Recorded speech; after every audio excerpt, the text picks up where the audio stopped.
Advertencia, la siguiente historia contiene elementos de terror y está destinada a un público adulto. Se sugiere discreción.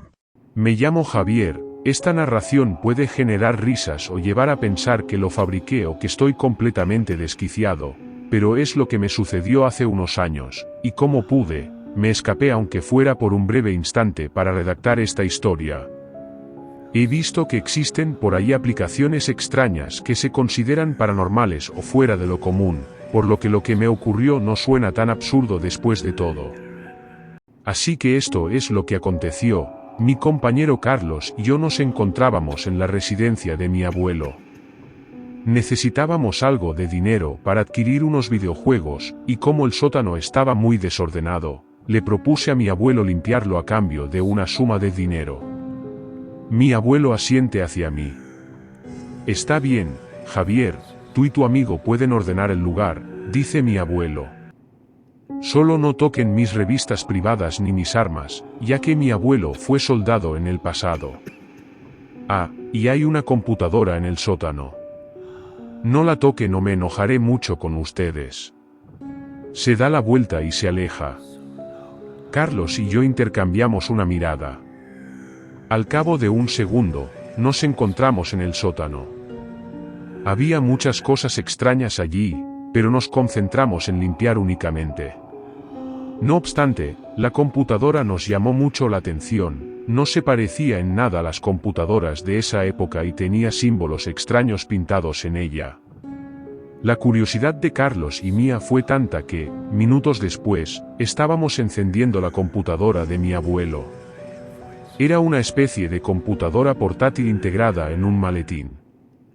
«Esto es asombroso», exclama Carlos con asombro. Silencio. ¿Quieres que nos atrapen? Lo reprendo. La computadora requiere una contraseña. ¿Qué crees que podría ser? Le pregunto a Carlos. No sé. Prueba el año de nacimiento del abuelo, responde Carlos. Marcó error, entonces puse el año de nacimiento de mi madre, y sorpresa, pudimos accesar. Lo miro. ¿Qué? Pregunta Carlos. Hermano, esta cosa parece de alta tecnología, le digo. Mi abuelo probablemente la obtuvo durante sus días militares. Rodeo los ojos. Amigo, solo inténtalo, insiste Carlos. De acuerdo, respondo, explorando el sistema y los archivos que contenía. Pero no empieces a llorar cuando descubra algo, le advierto. La computadora es asombrosa. Lanzo una mirada a Carlos. Él se emociona mucho al observarla. ¿Qué crees que tiene esta cosa? Le pregunto a Carlos. Códigos nucleares. Evidencia de visitantes de otros mundos. Escribe algunas cosas y averígualo, responde Carlos. Revisamos el contenido. Efectivamente, tiene algunos archivos extraños que documentan atrocidades de guerra. Cosas relacionadas con naves extraterrestres, incluso cosas que solo se encuentran en la Dark Web. ¿Qué es eso? Pregunta Carlos, señalando una aplicación en la computadora. Su icono es una lupa superpuesta sobre un motor. Supongo que es una especie de motor de búsqueda. No tengo idea, contesto. Hago clic en él. Se abre. En efecto, hay una barra de búsqueda justo allí. Pero la aplicación muestra que es el año 2030, cuando en ese momento apenas era el año 2020. Miro fijamente a Carlos. ¿Qué significa esto? Aún falta mucho para llegar al 2030. Carlos levanta las cejas. Dios mío, amigo. Esta cosa probablemente puede buscar información del futuro. ¿Tú crees? Pregunto. Sí. Escribe, ¿quién es el actual presidente?, dice, señalando. Le hago caso, escribo y la búsqueda nos lleva a un artículo de noticias que dice que el presidente es. Kung Fu Panda es el presidente, se ríe Carlos. Él es un actor. Individuos extraños se han convertido en presidente, respondo encogiéndome de hombros. Busca otras cosas, me dice Carlos. Es una locura. Esta cosa puede realmente predecir el futuro. Descubrimos que en 2030 se inventó un robot con sensibilidad, un ser humano aterriza en Marte y el gobierno desclasifica los viajes en el tiempo. Vaya, amigo, dice Carlos. Nunca lo habría imaginado. Carlos, tengo un sentimiento extraño al respecto, digo. Tal vez deberíamos apagarla antes de que mi abuelo nos atrape. Carlos me ignora. Señala la computadora. Puede ir aún más lejos en el futuro. A regañadientes, lo hago. Nos lleva al año 2040.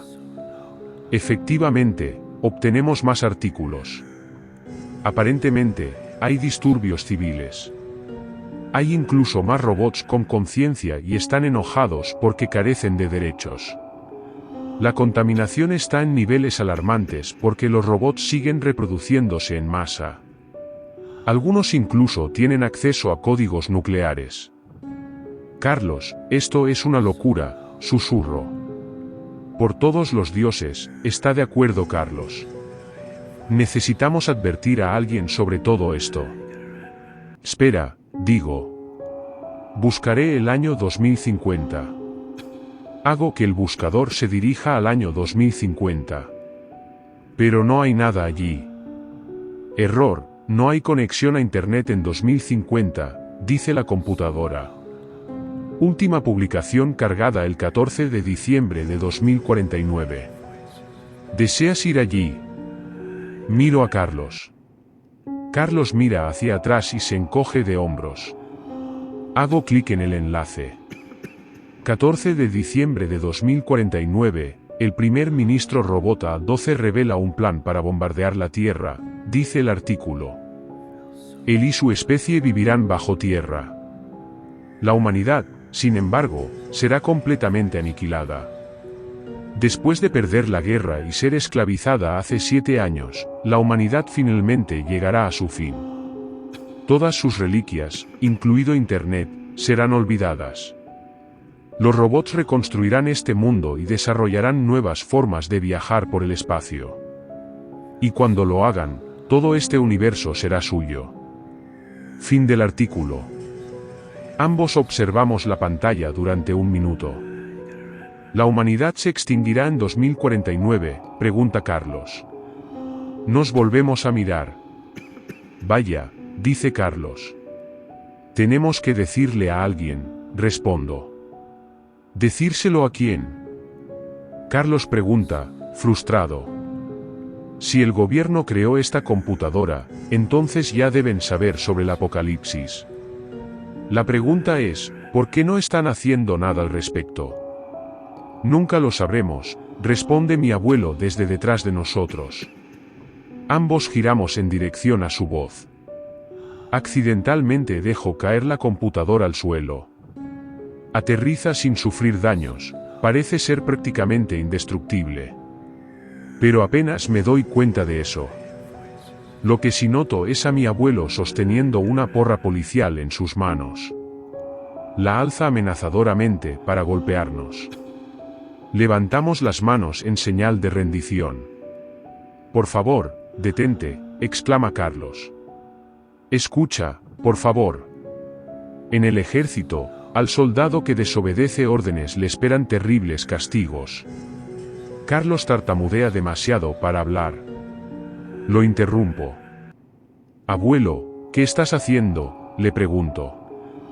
¿Realmente vas a golpearnos? Te advertí que habría consecuencias, responde mi abuelo con calma. Aún así, puedo ver una profunda tristeza en sus ojos. Trago saliva. ¿Sabes sobre el apocalipsis? Mi abuelo encoge los hombros. Según mis superiores, es el mejor escenario posible. Pero saben que tú lo sabes. Lo siento, nieto. Mis manos están atadas. Mi corazón late con fuerza en mi garganta.